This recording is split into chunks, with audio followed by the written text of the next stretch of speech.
sebab macam saya maklumkan, orang lelaki dan orang perempuan semua dapat bahagian yang sama sekarang. Ya, waktu masuk berbeza-beza untuk raudah ni ya. Kalau pukul lepas maghrib sampai pukul 11.30 itu waktu wanita malam tengah malam waktu wanita. Kemudian pukul 12 sampai subuh. Waktu solat subuh dalam tu waktu laki-laki. Lepas subuh sampailah pukul 11.30 pagi waktu perempuan balik. Kemudian lepas zuhur sampailah waktu maghrib orang lelaki balik. Jadi lelaki masuk, orang perempuan tak boleh masuk. Perempuan masuk, orang lelaki tak boleh masuk. Jadi raudah ni bila orang perempuan masuk atau orang lelaki masuk, semua yang untung. So dulu kalau macam dulu tuan 20 dah ke bawah, dia buat style orang perempuan belakang, orang lelaki depan. Jadi orang lelaki je dah untung je. Orang perempuan sekadar dapat masuk raudah lagi. Sekarang ni dah boleh rebut dah. Jadi sebelum kita rebut tiang-tiang tu, kita nak tahu dulu tiang apa yang kita nak rebut, dan kita tahu apa kelebihan dan juga kebaikan kita berada di tiang tersebut, andai kita diberikan rezeki untuk berada di tempat tersebut. Ya. Jadi insya-Allah permulaan perbicaraan kita dalam halaqah pada pagi ini adalah di mana tentang kehadiran baginda Nabi sallallahu alaihi wasallam di kota Madinah Al-Munawwarah selepas mendapat 2 kali julutan, bukan sekali, 2 kali julutan. Ya, perjanjian Aqabah yang pertama dan juga perjanjian Aqabah yang kedua. Dan umat Islam perlahan-lahan berhijrah. Ada yang berdua, ada yang bertiga, ada yang berempat, ada yang berkeluarga. Dan Rasulullah SAW berhijrah bersama dengan Sayyidina Abu Bakar As-Siddiq, teman Rasulullah. Sampai di bumi Madinah, Rasulullah memasuki kota Madinah daripada sebelah selatan. Ya, daripada sebelah selatan. Di sebelah utara. Selatan sebab arah kiblat dah selatan. Ya. Masuk daripada arah selatan, tempat yang Rasulullah gunakan ada satu ruang yang agak sempit yang antara dua titik. Ya, yang orang Madinah ataupun orang-orang Yasrib ni dia tak nak lalu dia sebab penceritaan orang-orang dahulu mengatakan tempat tersebut keras dan sebagainya. Sehingga masyarakat kita kan tempat keras ada tempat lembut. Maka Rasulullah gunakan jalan tersebut untuk memastikan kisah-kisah tahayul tadi bersama dengan Sayyidina Abu Bakar, tempat yang Rasulullah lalu dipanggil sebagai Sani'atul Wada'. Dah tak dengar selawat Rasulullah datang dia. Tala'al badru alaina bi Sani'atul Wada'. Tala'a telah muncul badru alaina, badru bulan purnama ke atas kami kata orang Madinah. Ya, min Sani'atul Wada', daripada Sani'atul Wada'. Sani'atul Wada' ni pula selatan Madinah, berhadapan dengan Masjid Quba.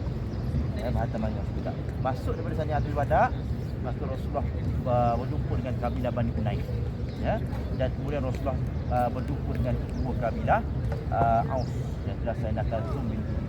Dan Kalsum bin Hidim ni nama orang lelaki bukan nama perempuan. Kalsum bin Hidim. Dan Rasulullah tinggal di rumah Sayyidina Kalsum bermula hari kedatangan Rasulullah pada hari Isnin sampailah hari Jumaat sebelum Rasulullah SAW berpindah menuju ke tempat kita berada sekarang untuk membuat Masjid Nabawi. Jadi usi Masjid Nabawi masih dibuat. Hari pertama Rasulullah datang tu, Rasulullah mulakan dengan membina Masjid Quba di kawasan Kalsum bin Hidim, rumah Sayyidina Kalsum bin Hidim. Hari Jumaat Rasulullah datang di sini dan buat Masjid Nabawi. Ya. Rasulullah tinggal 4 hari siap masjid, maka Rasulullah bergerak dan berganjak menuju ke Masjid Nabawi. Sampai di Masjid Nabawi ataupun sampai di tapak Masjid Nabawi. Ya, macam saya bagi tahu tadi dekat Kawan Saidah tadi, orang Bani Aus dia tidak ada hubungan kekeluargaan dengan Rasulullah. Jadi bila Rasulullah sampai kepada mereka tak berebut nak bawa Rasulullah di rumah mereka. Mereka pegang Rasulullah, bawa Rasulullah pergi ke ketua kabilah dia orang. Ya, kepada pemimpin mereka. Jadi Rasulullah ikut rumah pemimpin mereka. Tapi Bani Khazraj, mereka ni ada hubungan kekeluargaan dengan Rasulullah. Masing-masing kenal dengan Rasulullah. Jadi bila Rasulullah sampai saja di kawasan Bani Khazraj ni, pakak-pakak semua serbu Rasulullah. Pegang tali unta Rasulullah untuk bawa tarik Rasulullah masuk rumah mereka. Supaya mereka dapat Rasulullah jadi tetamu mereka. Ya, maka Rasulullah cakap apa kepada mereka? Da'uha fa innaha ma'murah. Maksudnya lepaskanlah ia, sesungguhnya ia sudah dipandu. Ia tu siapa? Unta Rasulullah. Sebab mereka pegang tali unta Rasulullah. Ya, da'uha. Lepaskanlah dia kerana dia sudah dipandu. Maka barulah pada sahabat ni lepas pada Rasulullah perintah kami itu. Maka unta tadi tu berjalan dan dia duduk di satu tanah. Tanah tu tempat orang jemur tamar dan juga ada beberapa kubur lama kan. Bila unta Rasulullah duduk, maka Rasulullah SAW pun bagi tahu fa innaha manzil, insya-Allah. Inilah rumah. Inilah rumah aku tapak ni. Ya. Kemudian unta tu dihalau sekali lagi. Unta tu bangun, pandang kiri kanan, dia bergerak depan sikit je. Duduk balik. Kemudian Sayyidina Rasul tanya, depan unta ni duduk ni tanah siapa? Maka dijawab oleh para sahabat pada waktu itu, ini adalah tanah dua orang anak yatim, namanya Sahal dan juga Suhail. Dan anak yatim ini di bawah jagaan seorang sahabat namanya Abu As'ad bin Zararah Al-Ansari. Ya, maka Rasulullah bertemu dengan Abu As'ad bin Zararah Al-Ansari, minta izin kepada Abu As'ad untuk bercakap dengan anak yatim tadi supaya Rasulullah boleh beli tanah tadi. Ya, tujuan Rasulullah nak beli tanah tersebut, satu adalah untuk buat masjid, yang keduanya untuk buat rumah Rasulullah. Ya, sebab tanah itu berkali-kali. Ya, maka lepas dapat persetujuan daripada dua anak yatim ni, maka Rasulullah membayar dengan satu hutang wang kepada anak yatim tadi ni, dan duit tanah tadi tu Rasulullah isytiharkan sebagai rumah Rasulullah dan juga sebagai masjid yang akan dibina, ialah Masjid Nabawi. Dan dalam proses nak siapkan masjid ni, Rasulullah ada rumah tak? Rasulullah tak ada rumah. Ya, sekali lagi orang datang kepada Rasulullah. Ya, pegang Rasulullah, jom. Rumah tak siap lagi Rasulullah. Rumah saya dah ada dah. Duduk rumah saya. Ya, orang ni datang pegang Rasulullah. Orang ni datang ajak Rasulullah. Maka saat itu bagi Nabi SAW dia serba salah. Sebab dia semua oleh keluarga ni. Pergi dengan saudara hak ni pula kecil hati. Pergi saudara hak ni, saudara ni pula kecil hati. Di sanalah Allah hantar seorang sahabat namanya Abu Ayyub Al-Ansari radhiyallahu anhu. Rumah ni sangat tampak depan daripada rumah warna putih tu. Ya. Dan Ayyub ni Allah bagi kecerdasan pada dia. Dia tidak pegang Rasulullah. Yang dia pegang Qaswa'. Qaswa' tu Rasulullah nama dia. Ya. Dia pegang untuk Rasulullah, barang Rasulullah ada atas Qaswa'. Orang duk berebut rumah Rasulullah ni, dibawa pelan-pelan masuk untuk Rasulullah dalam rumah dia. Kemudian dia berjauh, dia beritahu, "Ya Rasulullah, unta barang semua dalam rumah aku dah." Maka jawab Rasulullah, "Al-mar'u ma'a rahli." Pemilik barang, pemilik unta kena bersama barang dia. Maka akhirnya Sayyidina Abu Ayyub Al-Ansari lah yang dapat Rasulullah. Dan Rasulullah tinggal di rumah Sayyidina Abu Ayyub hampir setahun. Hingga siapnya rumah Rasulullah juga siap Masjid An-Nabawi. Cuma ada kisah juga lah tentang Sayyidina Ayyub, tentang kerajaan Raja Tubak. Ya, Raja Tubak disebutkan dalam Al-Quran. Raja yang sangat alim, raja yang sangat takwa kepada Allah Ta'ala. Tapi Allah bagi kepada raja ini rakyat yang indah. Dan bangsa Tubak ini bangsa yang sangat gagah perkasa. Bila Tubak masuk agama Allah, agama Samawi, dia diceritakan tentang kedatangan Nabi akhir zaman. Dan salah satu wilayah jajahan Tubak ini adalah Madinah, Yathrib. Ya. Kemudian Raja Tubak tanya kepada orang yang bawa dia kepada agama Allah ni, apakah aku sempat bertemu dengan Nabi akhir zaman tersebut? Maka kata orang tersebut, tidak, ya Tubak, sebab tak sempat bertemu dengan dia kerana dia datang beberapa generasi selepas engkau. Maka kata Tubak, aku melantik di Madinah ni 10 orang untuk sampaikan surat aku kepada Nabi akhir zaman tadi. Salah satu daripada 10 orang tu adalah keturunan Sayyidina Ayyub Al-Ansari. Jadi bila Sayyidina Rasulullah duduk di rumah Sayyidina Ayyub, surat itu diberikan kepada bagi surat Raja Tubak.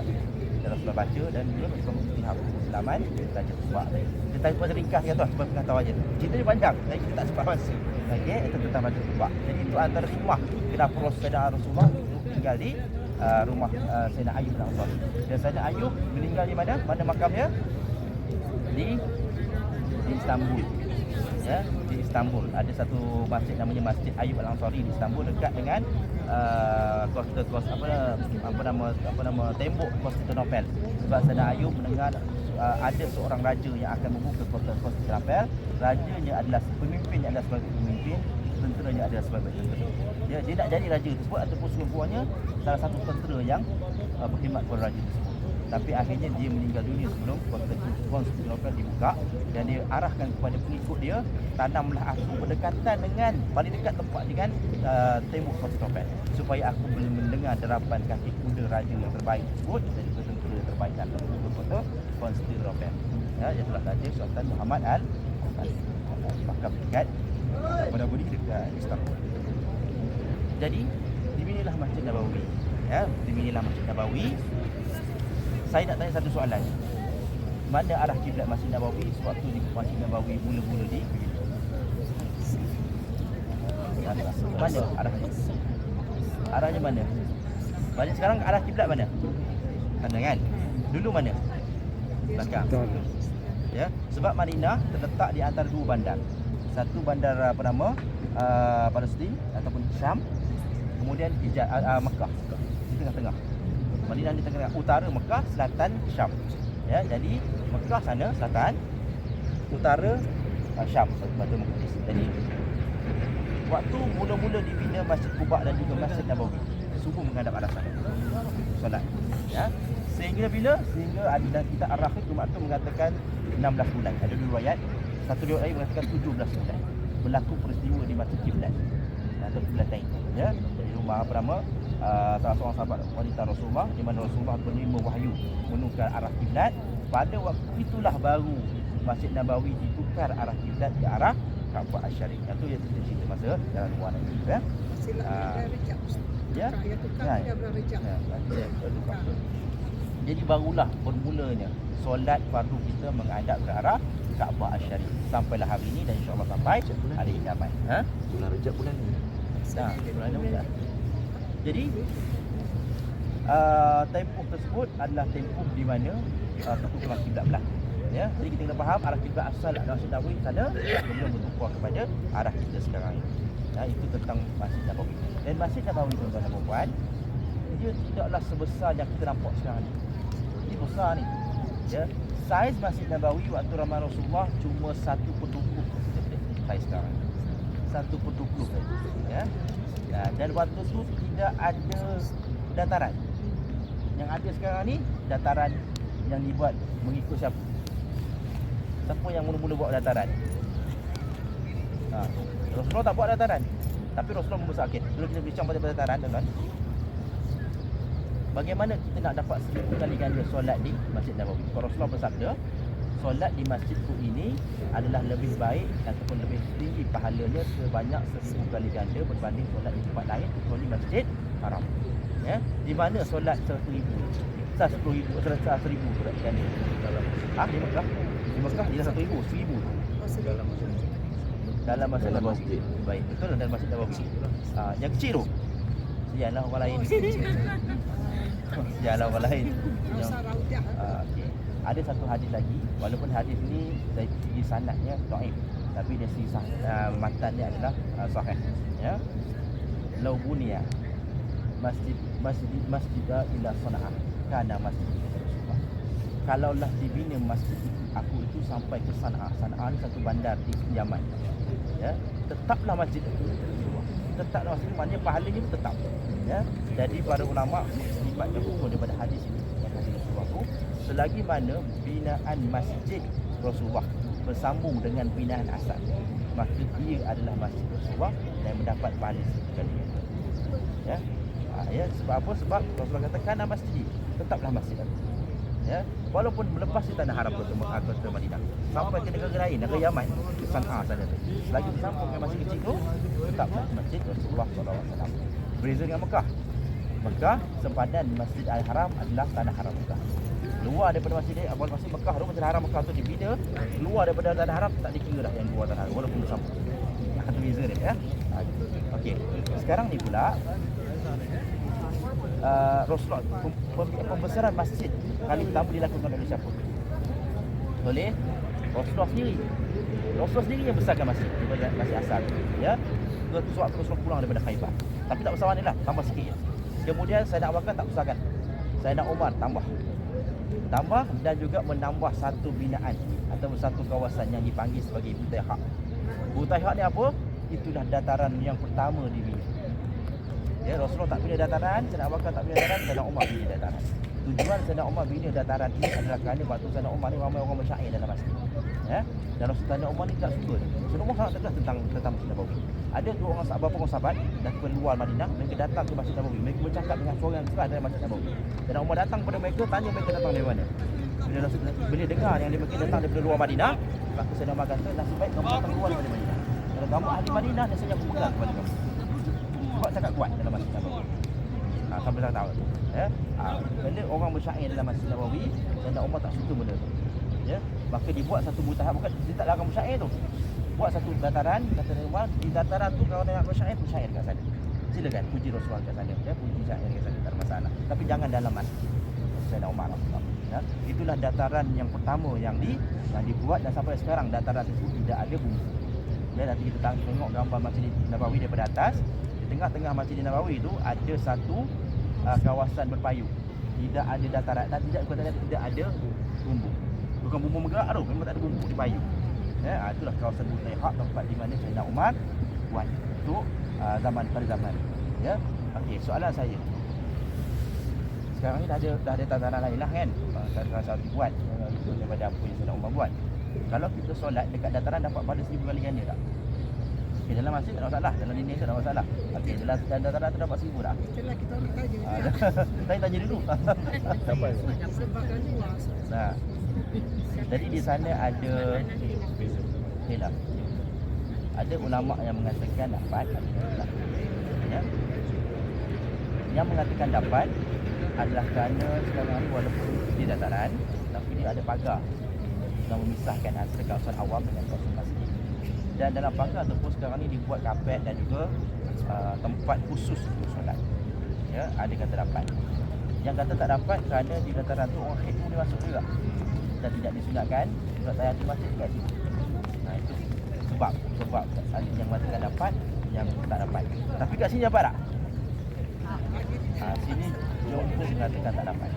Sebab dia memang luar kawasan masjid dah. Ya. Sebab apa dia buat ni? Sebab solat Jumaat. Ya, sampai ke sana tadi pukul 10.30 hari sampai hujung sana orang solat Jumaat. Ramai sampai hujung sana orang solat Jumaat, pagar semua tu orang solat Jumaat. Lepas hotel kita pun penuh orang solat Jumaat. Dia datang masuk lawai lah. Itu sebab saya dah cepat. Allahumma salli ala sayyidina Muhammad. Kita nak pilih yang mana dekat dataran? Dapat ke tak dapat? Pilihlah mana-mana. Semua ada. Pada saya lah, kalau dalam solat fardu biasanya banyak orang kosong dalam masjid. Ya, kita nampak kat belakang tu penuh, tapi di depan ada ruang. Masuklah ke dalam. Ya, tapi kalau dalam solat Jumaat contohnya, memang bila dia tak bagi masuk dalam tu memang penuh lah ke dalam. Jadi kita pegang yang dapat kat dataran. Dapat juga kita pahala sebab yang bagi pahala ni Allah Subhanahu Wa Taala. Ya, mudah-mudahan dapat juga pahala 1000 kali. Alhamdulillah. Itu berkenaan dengan Masjid Nabawi. Ustaz, solat sunat Ustaz? Sama juga solat sunat. Walaupun ada juga memang itu hilang. Kata solat fardu saja. Tapi ada sebagian orang mengatakan solat sunat tu dapat juga pahala. Sebab asalkan solat. Zuhur 2 jam awal kita kena fikir Madinah ni mudah sikit daripada Mekah. Kalau solat fardu biasa, azan pun kita boleh turun tak ada masalah. Kecuali Jumaat ni Jumaat hukum lain. Jumaat keadaan lain. Jumaat memang kena awal. Tapi fardu biasa tak ada masalah. Ya. Apa nama? Kalau Mekah ya. Kalau subuh mesti kena Ulang pada kita. Asalkan jangan apa? Dapat dua sebab hari Jumaat. Hari Jumaat kita lain sikit. Kalau hari Sabtu hari Ahad tak ada masalah sangat. Ada Jumaat. Hari malam Jumaat tadi dah penuh malam tadi dalam masjid tak boleh masuk. Dataran tak ada masalah. Sebab kata tadi dataran dapat tunjuk tak sebab ada ulama kata dapat, ada kata tak dapat. Dataran ni ya. Tak masalah. Dalam masjid tak boleh. Dalam masjid tak boleh. Masjid tak boleh. Kawasan yang tak ada masalah. Sebab apa nama tak ada kawasan masjid bukan asal dataran. Syah masuk dalam. Terima yang tadi? Pagi tadi. Dekat dataran tak dapat. Masuk dulu. Tak faham. Kalau burung berak. Burung berak kat mana? Kau mati najis. Najis tapi Siapa yang kata tak najis? Najis lah. Itu mengaku. Najis merupakan sama macam najis ayam najis.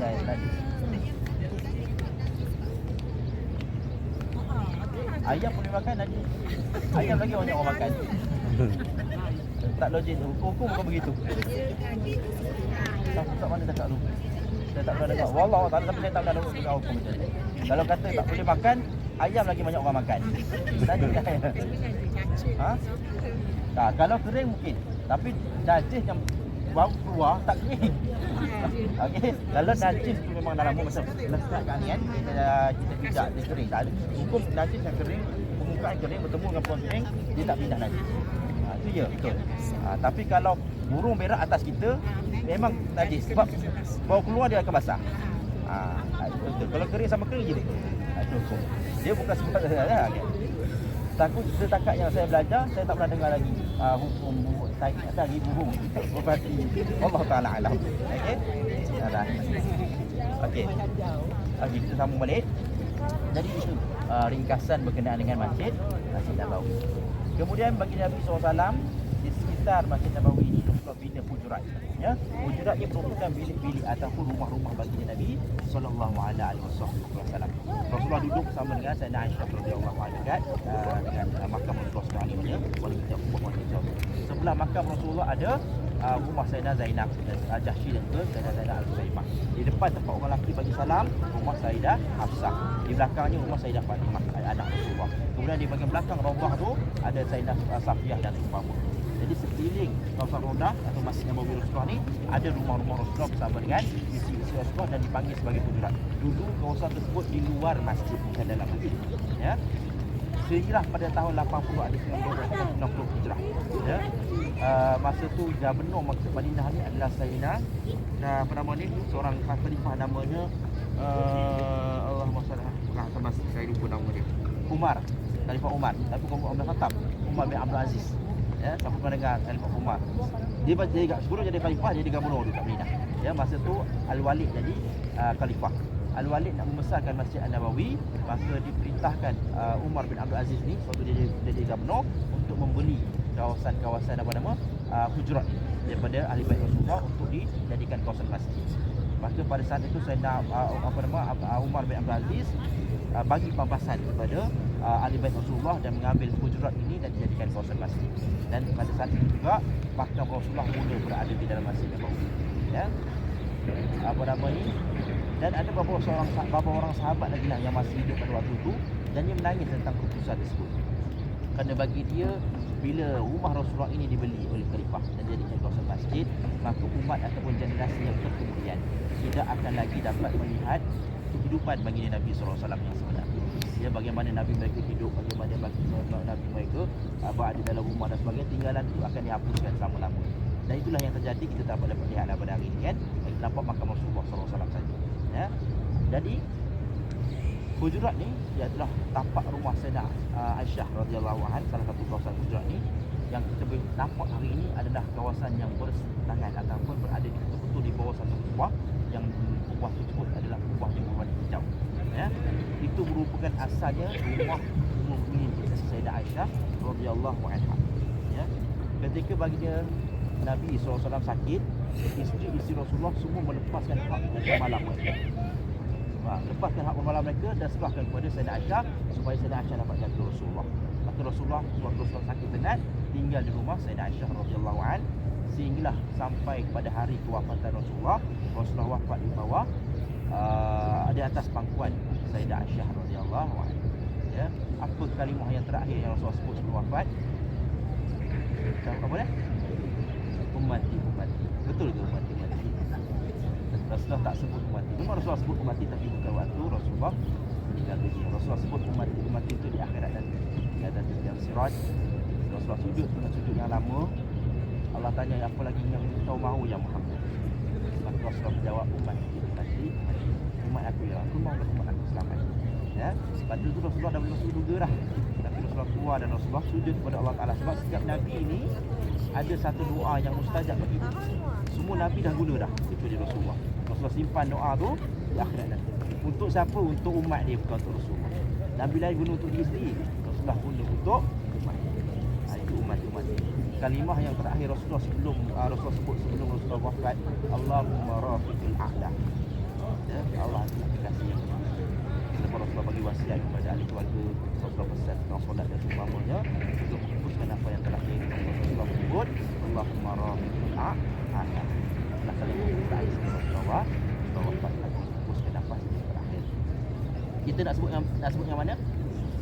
Kita sebut la ilaha illallah. Rasulullah sebut, Rasulullah yang memang Nabi dah. Kita sebut la ilaha illallah. Sebab Rasulullah bersabda, man qala la ilaha illallah dakhala jannah. Siapa yang menyebut la ilaha illallah berakhir dengan akhir kalam dia, maka dia masuk syurga. Itu kalimah yang kita sebut. Jadi Rasulullah sebut akhirnya di akhir kalam Rasulullah adalah Allahumma rafiqul a'la. Bukan umat-umati ya. Allahumma rafiqul a'la. Dan ketika Rasulullah wafat, berita ini disampaikan kepada penduduk Madinah seluruh. Ya, dan penduduk Madinah pada saat itu menangis kerana tidak percayakan berita tersebut. Dan antara mereka yang tidak percaya pada berita tersebut adalah Sayyidina Umar sendiri. Sehingga dia mengatakan siapa yang mengatakan Muhammad sudah pun wafat maka aku penggal leher ataupun akan terpisahlah kepala dia dengan badan. Ya, itu sampai tahap itu ketidakpercayaan mereka kepada berita kewafatan baginda Nabi sallallahu alaihi wasallam sehinggalah ketibaan Sayyidina Abu Bakar As-Siddiq. Dan Abu Bakar pergi menziarahi Rasulullah, cek pada tubuh badan Rasulullah, dan bila nyata Rasulullah sudah wafat, maka Sayyidina Abu Bakar As-Siddiq putus Sayyidina Umar supaya bertahan. Kemudian dia keluar dan dia berkata kepada umat Islam di Madinah, jika kalian menyembah Muhammad, sesungguhnya Muhammad sudah wafat. Dan andainya kalian menyembah Allah Subhanahu wa taala, sesungguhnya Allah itu hidup, Tuhan yang hidup selama-lamanya. Dan kemudian Sayyidina Abu Bakar As-Siddiq membacakan sebuah ayat daripada ayat Al-Quran. Bismillahirrahmanirrahim. Wa ma Muhammadun illa rasul qad khalat qablihi rasul. Ya. Tidaklah Sayyidina Muhammad SAW itu melainkan seorang rasul yang mana telah berlalu sebelumnya beberapa orang rasul. Bagi tahu rasul ini tetap manusia.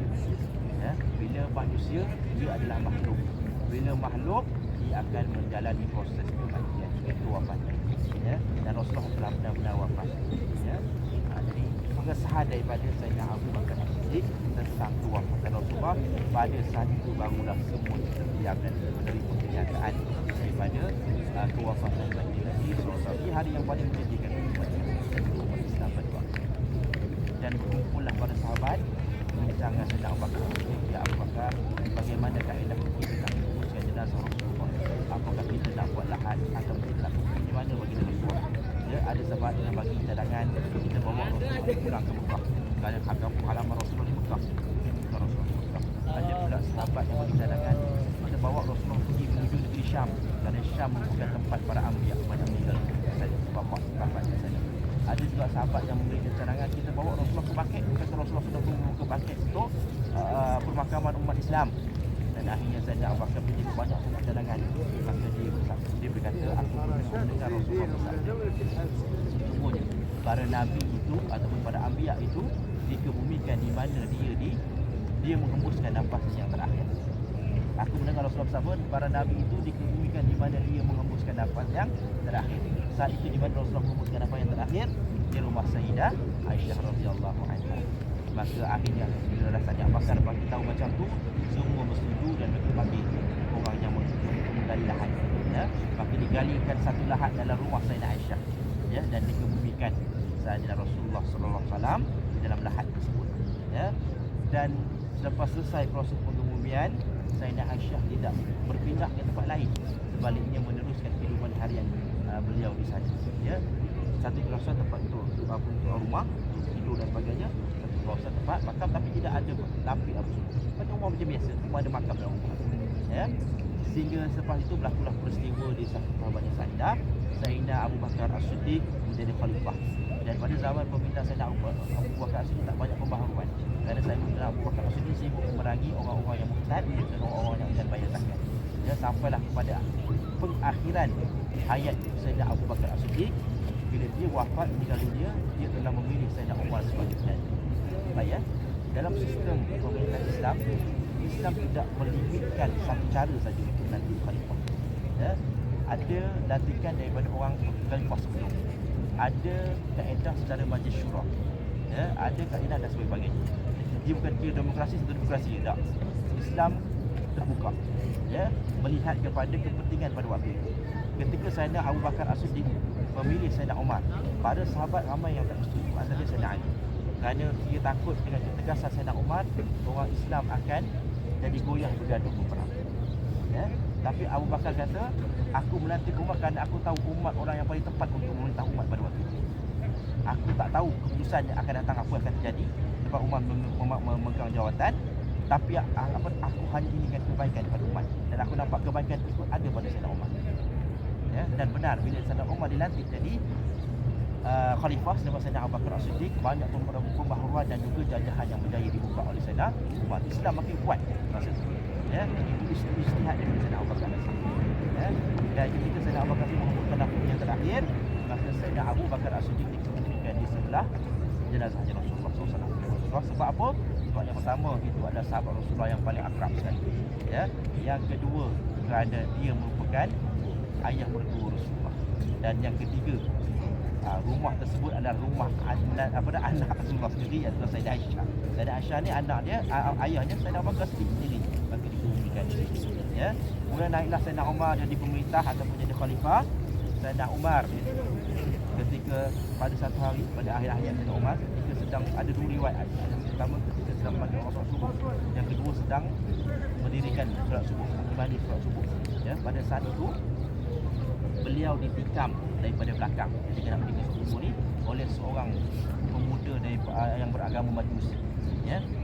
Ketika tikaman berlaku, Sayyidina Umar tidak syahid sebetul.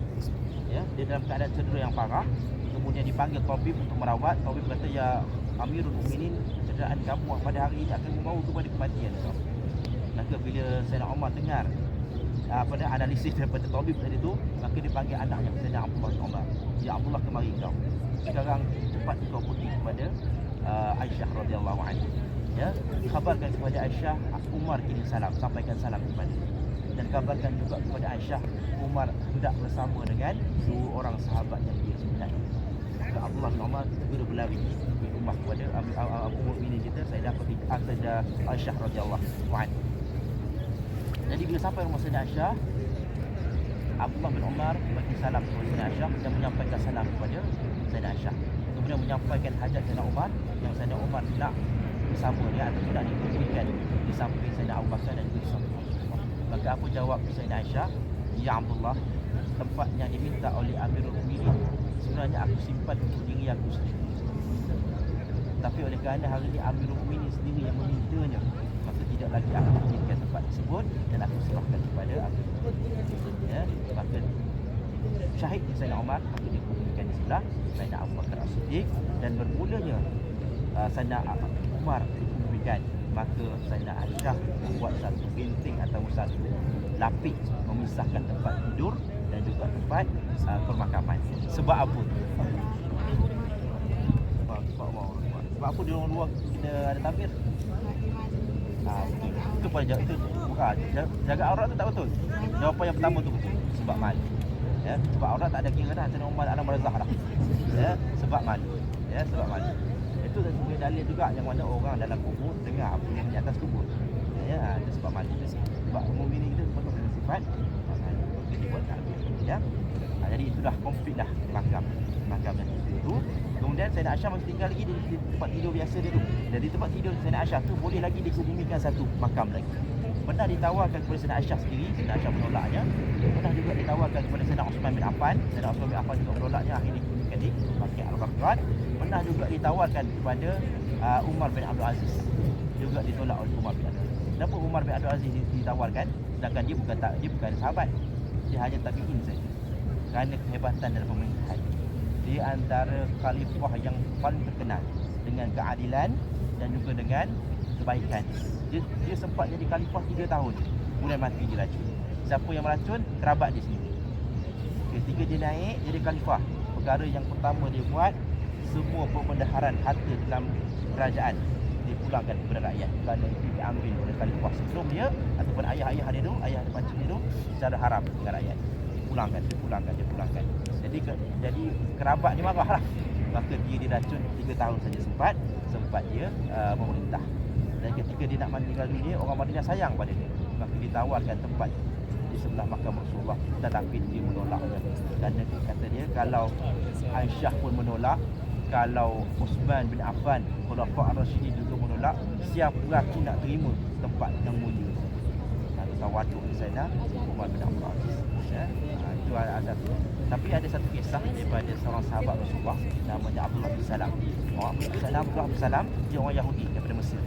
Dia datang ke Madinah, dia berjumpa dengan Rasulullah, bertanya kepada Rasulullah 40 soalan daripada kitab-kitab yang terdahulu. Dan Rasulullah jawab semua soalan tersebut dengan apa yang dia ketahui dari Sayyidina Abdullah bin Salam, dan akhirnya dia masuk Islam kerana jawapan Rasulullah tersebut. Ya, dan dia bagi tahu, sewaktu aku belajar kitab-kitab yang terdahulu, tempat pandangan aku, tempat yang terakhir yang ada dalam makam Rasulullah ni akan ditempati oleh seorang Nabi, iaitu Nabi Isa alaihissalam. Itu pendapat daripada Sayyidina Abdullah bin Salam. Berapa bin Salam? Tapi benda pendapat sekadar pendapat, sebab Nabi Isa tak turun lagi. Sama ada jadi atau tidak, Allah Taala alam. Tapi itu pendapat daripada Sayyidina Abu Bakar Salam. Ya, Sayyidina Isa alaihissalam akan turun memerintah dunia ini kemudian dia wafat. Sebab Sayyidina Isa juga manusia, dia akan wafat. Ya, dan akan dikuburkan di sebelah jenazah baginda Nabi sallallahu alaihi wasallam. Okey. Kemudian saya nak terus sambung, saya potong situ sebab dah sudah subuh. Selepas daripada kita belajar tentang makam, kita di sebelah makam ada yang dipanggil dalam satu hadis oleh baginda Nabi SAW, ma baina baiti wa minbari rawdatun min riyadil jannah wa minbari ala haudi, kata Rasulullah SAW. Apa yang ada di antara rumahku, bukan kuburku, rumahku, dan juga mimbarku adalah taman daripada taman surga, dan mimbarku itu di bawahnya tali air daripada tali air. Ya. Jadi perkataan rawdah min riyadil jannah ada banyak penafsiran. Kurangnya ada 3 penafsiran yang masyhur. Ya, yang pertama dia daripada Imam Al-Khattabi mengatakan yang dimaksudkan dengan taman syurga di sini dalam hadis ini adalah kerana apabila seseorang umat Islam itu melakukan ketaatan di raudah, dan dengan ketaatan tadi itu akan membawa dia ke taman syurga yang sebenar di akhirat. Bukan raudah tu taman syurga, ketaatan yang dibuat di raudah akan membawa dia ke taman syurga. Itu pendapat daripada Imam Al-Khattabi.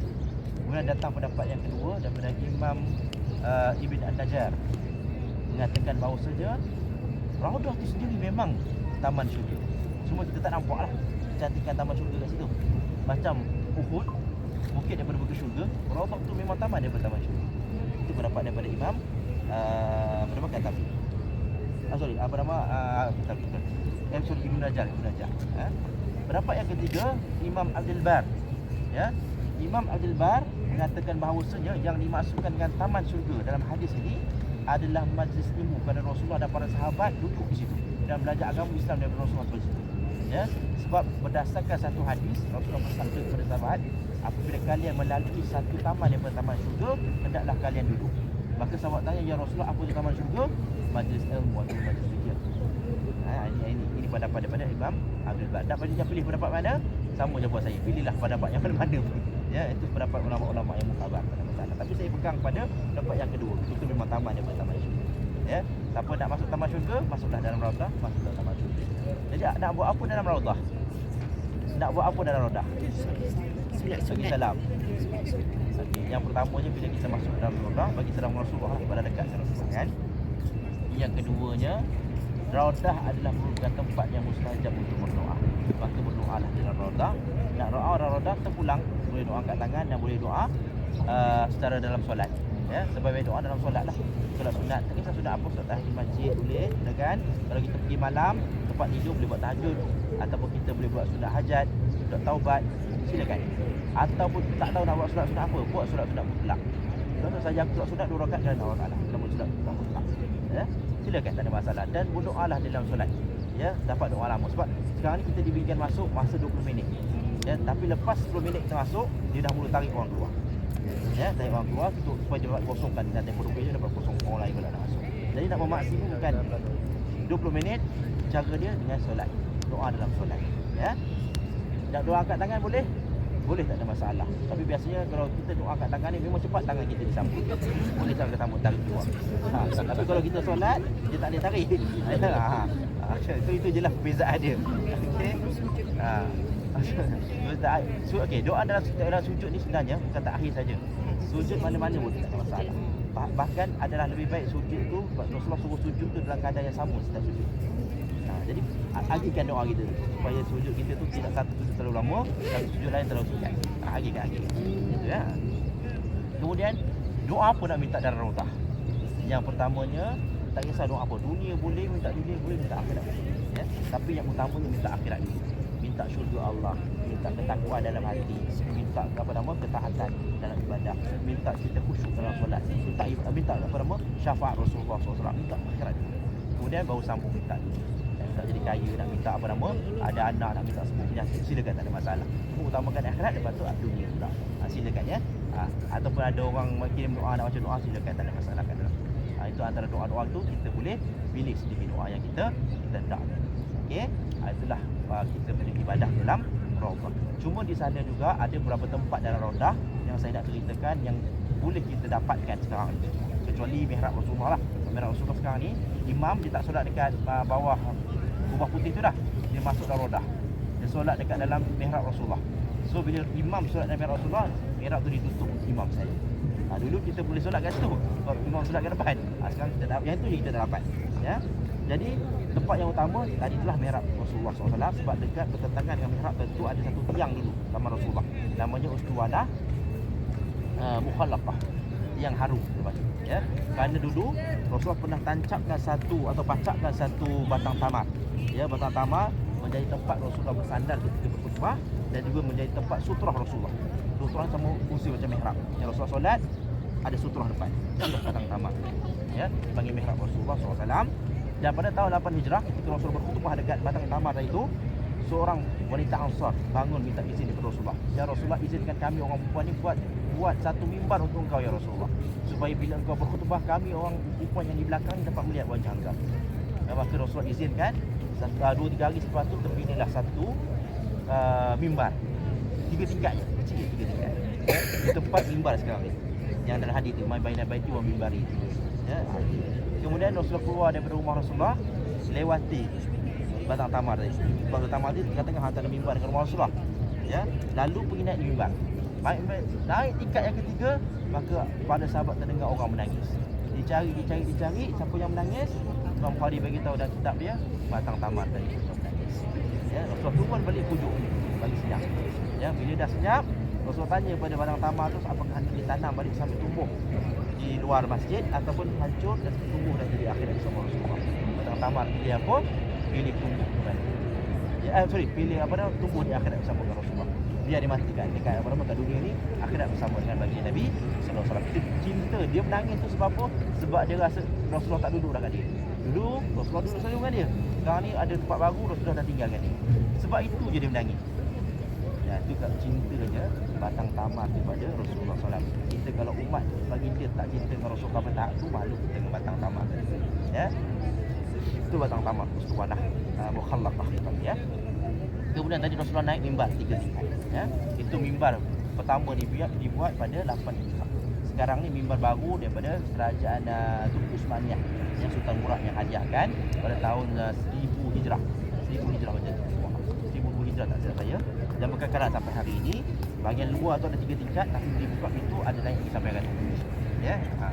Dan di lokasi yang sama, tempat tapak mula-mula mimbar Rasulullah SAW. Cuma di mimbar ni saya nak ceritakan sikit tentang beberapa perkara yang berlaku di mimbar.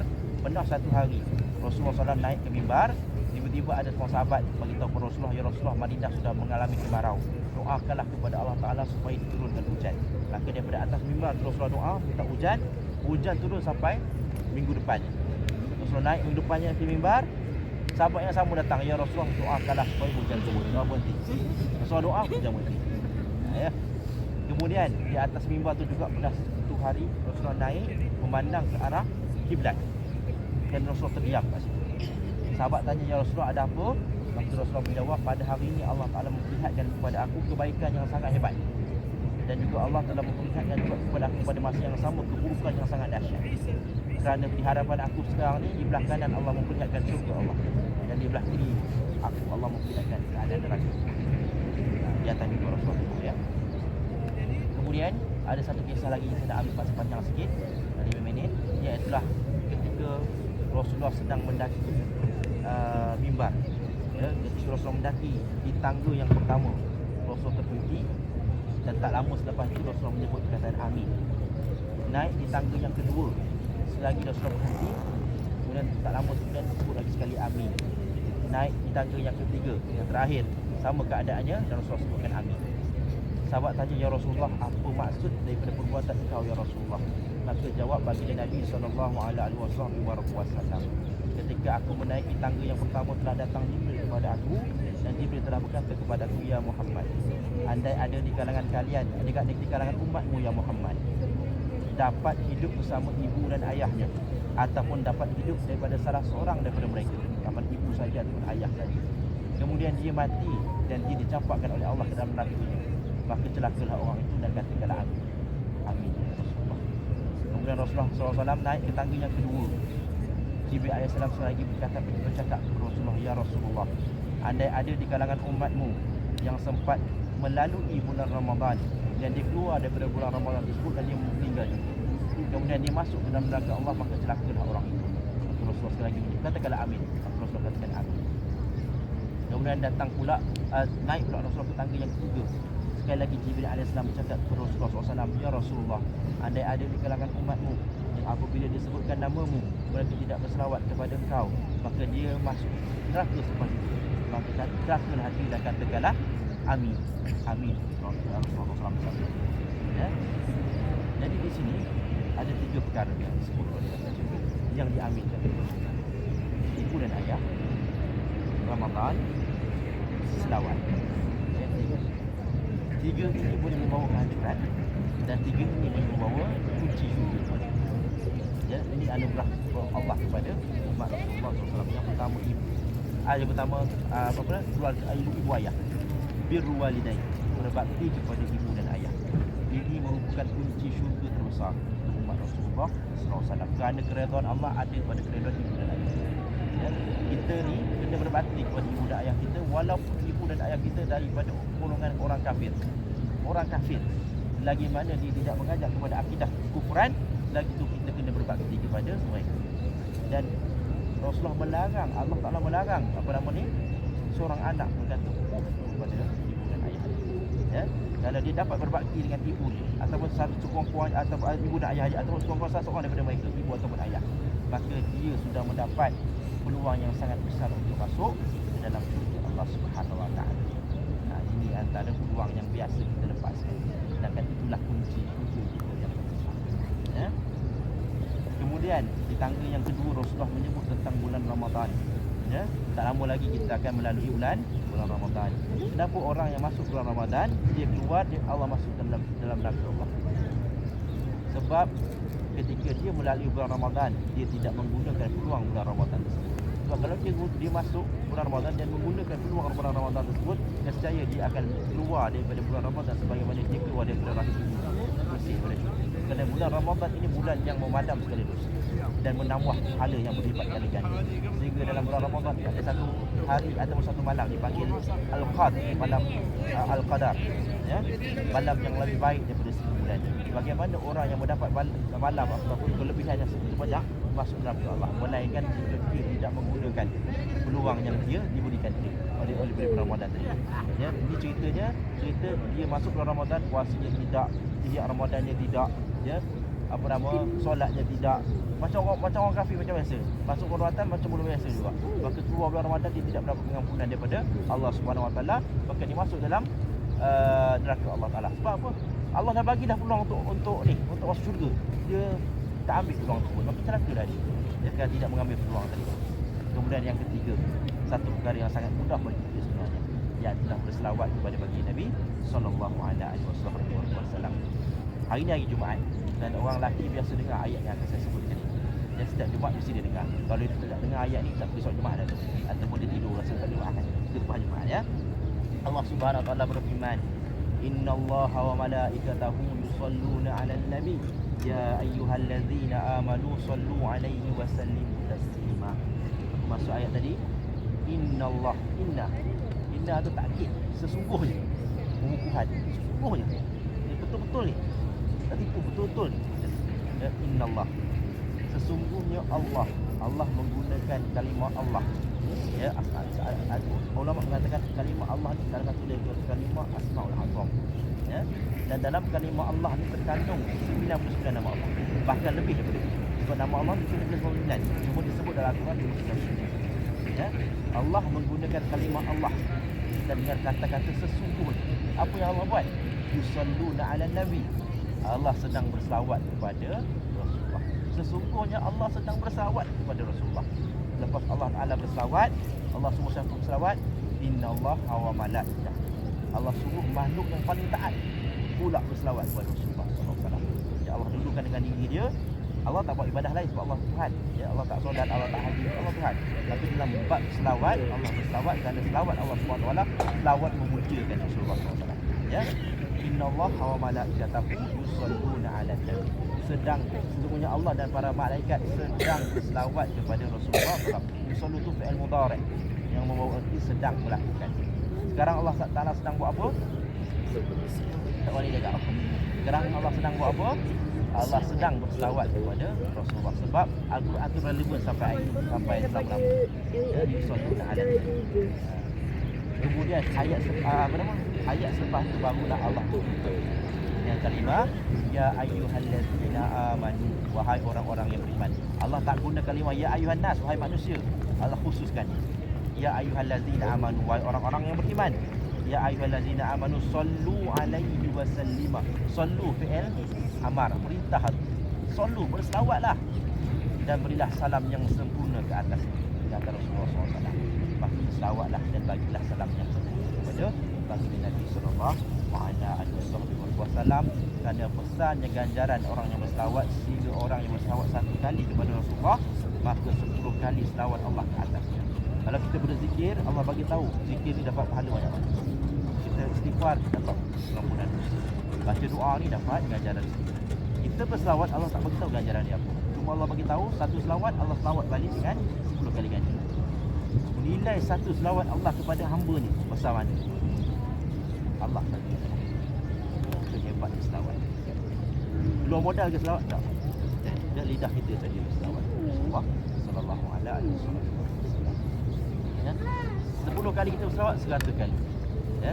100 kali kita berselawat 1000 kali Allah selawat balik. Jadi maka perbanyakkanlah berselawat, dan hari ni hari Jumaat.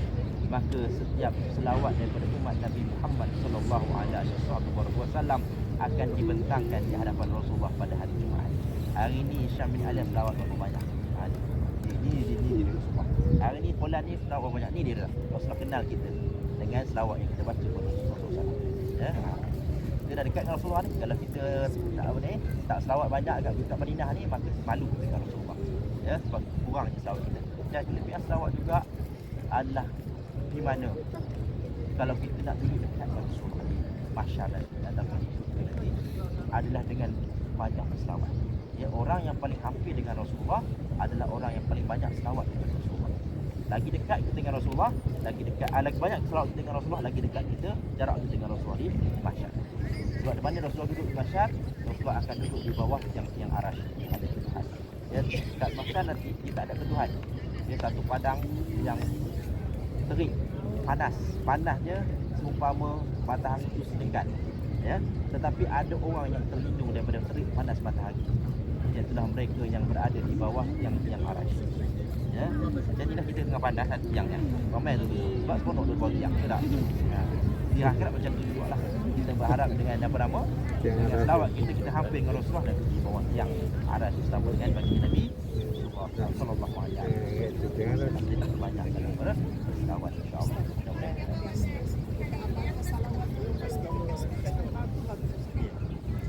Satu sebaik-baiknya untuk umat Rasulullah ni kan. Kalau kita kat Malaysia tak mampu pun, tapi sekurang-kurangnya kita di sini selawatlah 1000 kali sehari. Ya, selawat yang terbaik selawat Ibrahimiyah. Tapi selawat yang paling ringkas Allahumma shalli ala sayyidina Muhammad, dan kita selawat. Bagaimana nak capai 1000 kali selawat? Buat ikut solat fardu. Ya, 100 sebelum solat fardu, 100 selepas solat fardu. Jadi 1 solat fardu jadi 200. 5 solat fardu 1000. Ya. Allah mau solat Nabi Muhammad 100 kali berapa minit? 3 minit je. 3 minit. Paling lama pun 5 minit lah. Ya, 5 minit sebelum solat fardu, 5 minit lepas solat fardu. Dapat 100. Dapat 200. Ya. 5 kali 1000. Cuba kita amalkan. Jadi tak hafal. Ya.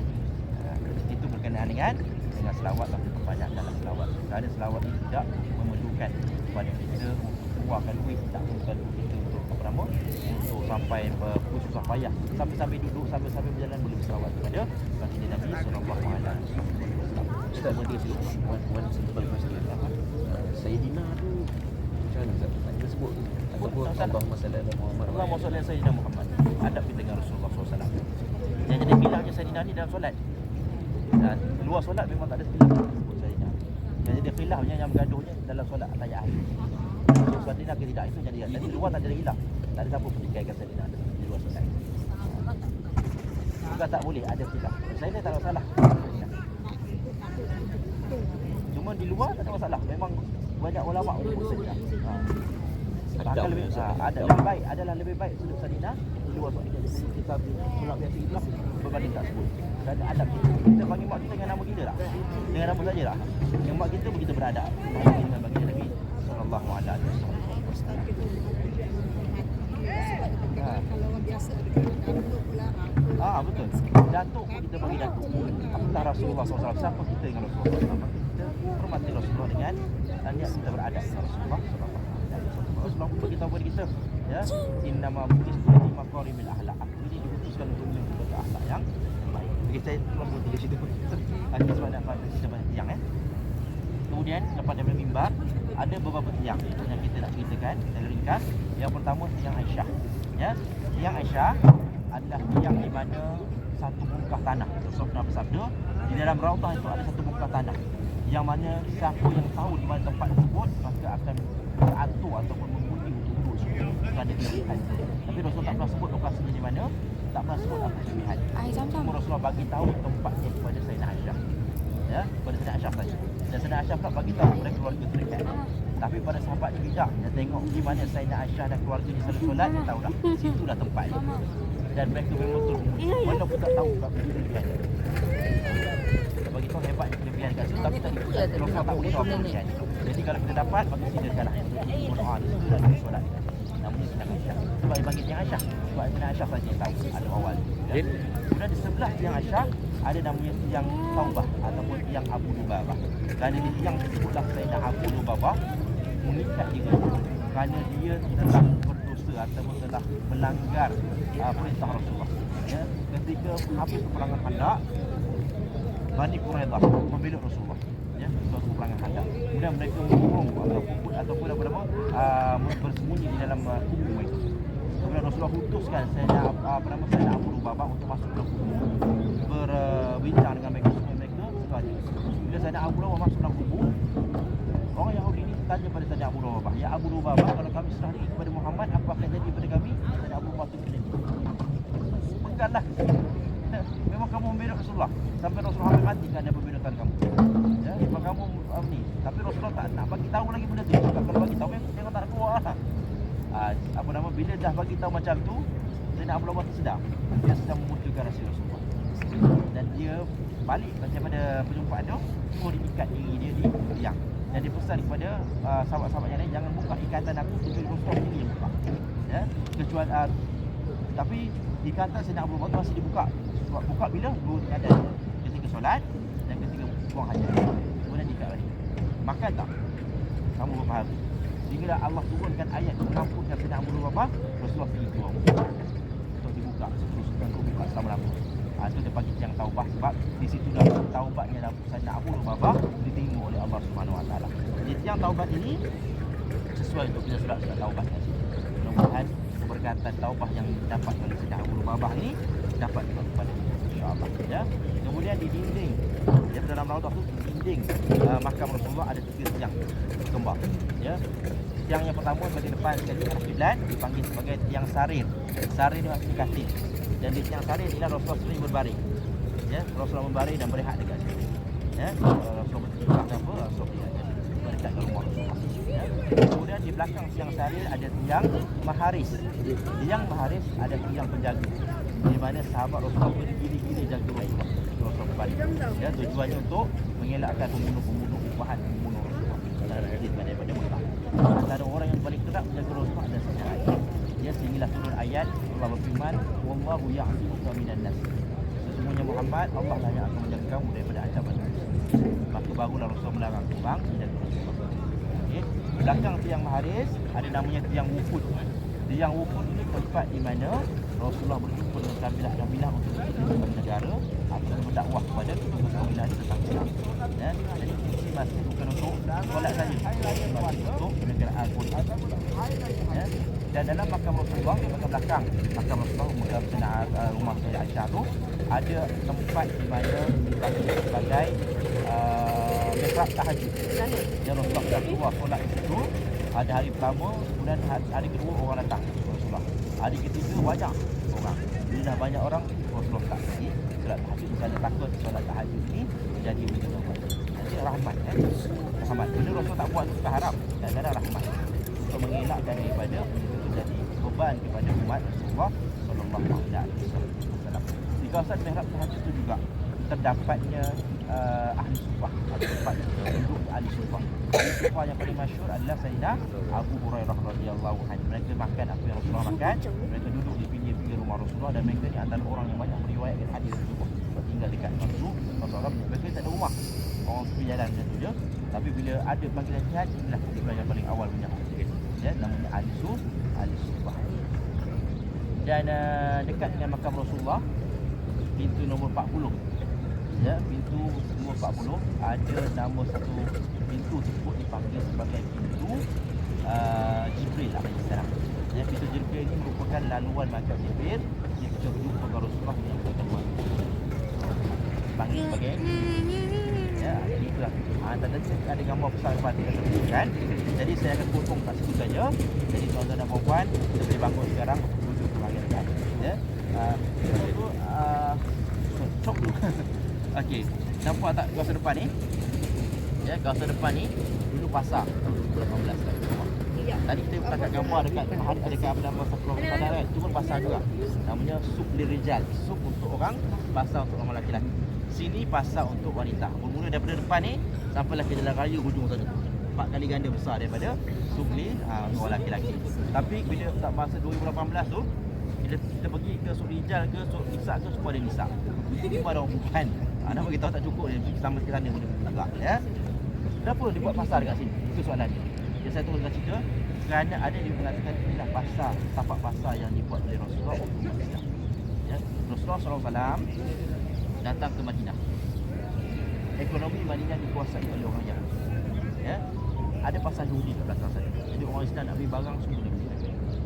Ya, bila Rasulullah datang, Rasulullah buat pasar untuk umat Islam berniaga dan umat Islam membeli daripada peniaga Islam. Jadi BMF Rasulullah dah buat dan berjaya. Sebab apa? Sebab Rasulullah perintahkan supaya orang Islam ni membantu pembeli dan pembeli membantu yang penjual. Ya, saling bantu, pembeli bantu penjual, penjual bantu pembeli. Penjual jual harga yang berpatutan, pembeli dapat beli harga yang berpatutan, support mereka. Sekarang tak jadi sebab apa? Sebab kita hanya support satu orang je. Orang lain tak support kita. Ya, sebab yang keluar duit pun kita disupport juga. Ya, yang jual barang kita jual dengan harga yang berpatutan supaya orang yang membeli itu ada keupayaan untuk support. Itu fungsi baru berjaya. Tapi kalau kita nak orang beli barang kita tak nak berniaga dengan harga yang berpatutan, benda tu lama-lama akan jadi mati. Ya, itu saling bantu-membantu tu ada keberkatan. Ya, tempat ini dulu dipanggil sebagai Mabasid Al-Manafah. Ya, sebab apa dipanggil Mabasid Al-Manafah? Dulu orang berniaga bawa unta untuk dagangan. Mana ada lori, mana ada truk. Ya, bila nak mendaratkan unta atau nak membangunkan unta tu, perkataan tu mana ya, sebab ada sebahagian daripada perkataan pronunciation bahasa Arab ni daripada bunyi. Contohnya ship, slipper. Kita berjalan ke bunyi ship. Ya, ada bukit namanya Bukit Kuaikan kat Mekah tu daripada Abu Syafai. Sebab Bukit Kuaikan pertempuran peperangan antara Jurhum dengan Muda'ad. Jurhum dengan Muda'ad pada zaman zaman selepas daripada zaman Nabi Ismail AS, bunyi pedang tu kuncang jadi Kuaikan. Itu contoh dia. Ada okey, insya-Allah kita akan bangun dan kita akan